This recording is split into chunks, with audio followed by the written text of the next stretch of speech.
The reason why I'm buying Quant over Ethereum is very simple. I just believe that its room for growth is just much better. Now, even though nothing I say is financial advice nor a guarantee, but here's some food for thought, right? Because, for instance, if let's say Quant were to go to the price of $5,000 during this bull run, at that point, considering current circulating supply, market cap would be around $60 billion. So it's not bad. You take a look at Dogecoin reached over 80 billion one point, BNB reached over 100 billion. So yeah, this is kind of like peanuts in the grand scheme of things. But even besides that, again, $5,000, that right there is around a 75x from here. Now you may be thinking, okay, when it comes to Quant, 75x, can't Ethereum do like a 50x, 80x? No, man. I mean, come on. When it comes to Ethereum, I think the days of it doing that is like in the back seat, right? During this bull run, could it do like a 4x maybe? Yeah, sure, why not? I don't see why it would be a big issue. But even besides that, can it do like over a 70x? I think absolutely not. For instance, if Ethereum on the flip side did a 75x from here, the price would be around $179,000, and the market cap, considering current circulating supply, would be around $21.5 trillion. I mean, you got to let this sink in. The GDP of Canada back in 2022 was around $2 trillion. So is this logical? No, I don't think so. I mean, come on, man.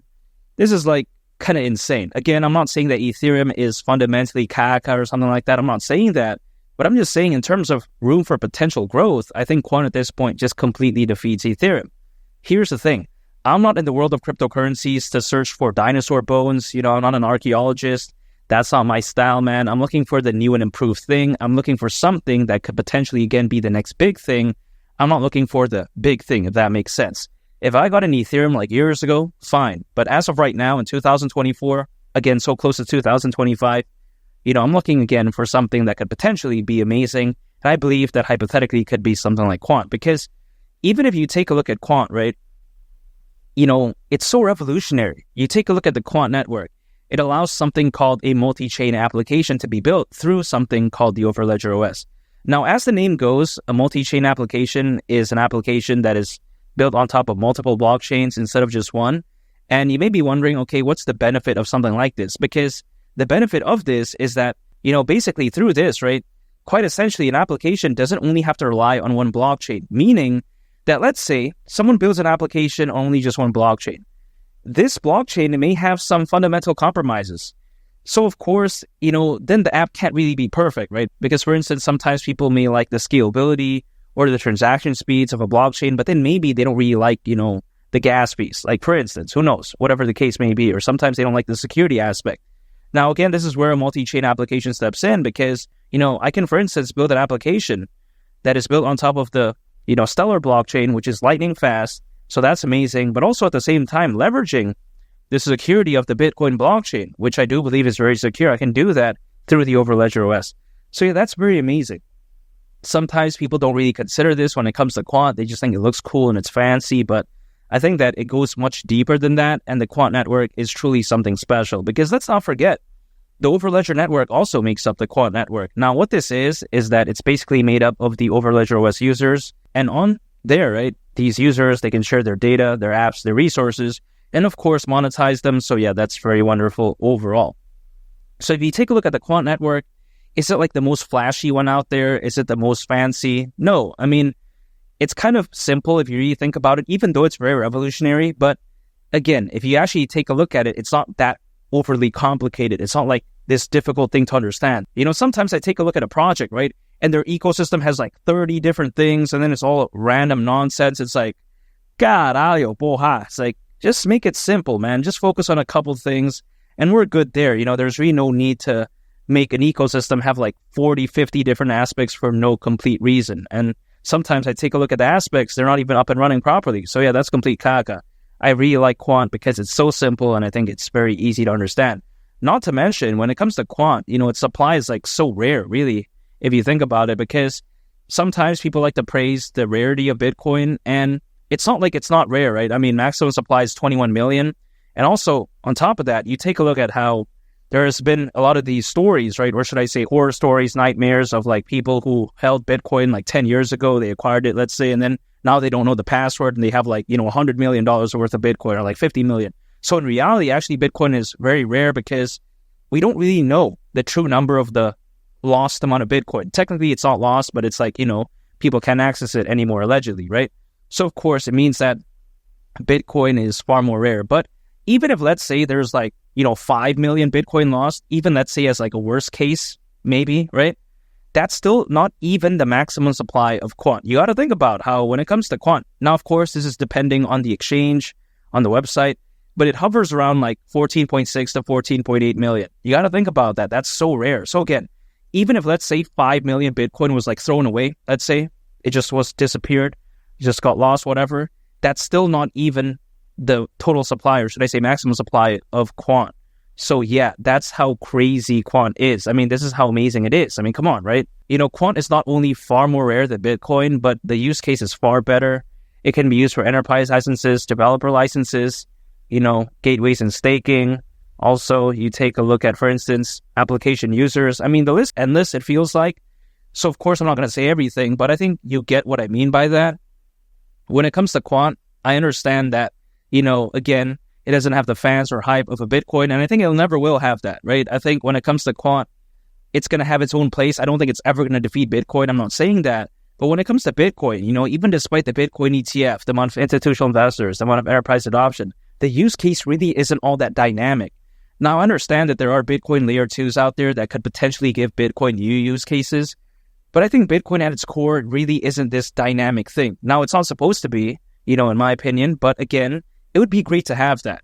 And I think at that time, that wasn't really taken into consideration. But when it comes to Quant, it's relatively new and the use case is fantastic. So the way I take a look at it is that it's pretty much like a mini Bitcoin, so to speak. I don't think it's ever going to defeat it again, but I think it kind of feels like a miniature Bitcoin, but with far better use cases. Now, also take this into consideration.